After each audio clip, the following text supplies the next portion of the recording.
জীবনে আরেকটা জিনিস বলেন, আমাদের এই জীবনে অনেক কাজ করি আমরা।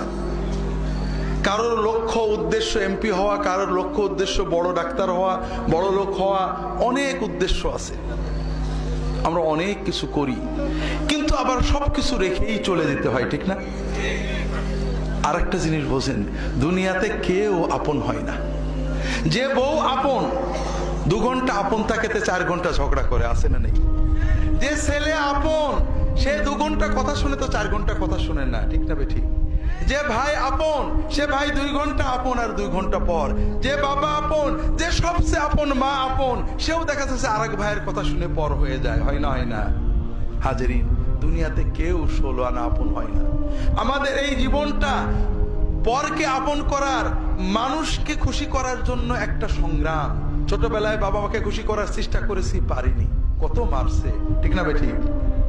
বড় হয়ে বান্ধবীদের বন্ধুদের খুশি করার চেষ্টা করছি, থাকেনি, ঠিক না বেঠিক?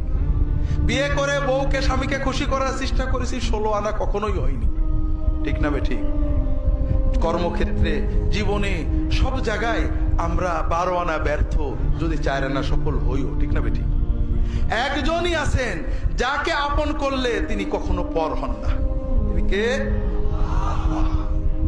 আল্লাহকে আপন করতে পারলে সব সময় আল্লাহকে সাথে পাবেন। যদি আল্লাহকে আপন করে নিতে পারেন, আপনার বিপদে আপদে কষ্টে দুঃখে সব সময় মনে হবে আল্লাহ আপনার সাথেই রয়েছে।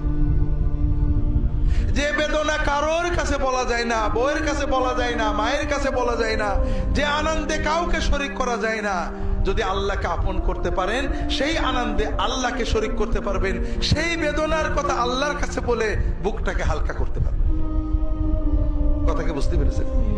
কাজেই ভাইয়েরা, আসেন না সবাই নিয়ত করি যে এত সহজ কাজ আমরা নিয়ত করলাম, আল্লাহ আমার বাকি জীবন যতটুকু আছে, 1 দিন হোক আর 100 বছর হোক, আমি তোমার ওলি হওয়ার চেষ্টা করব।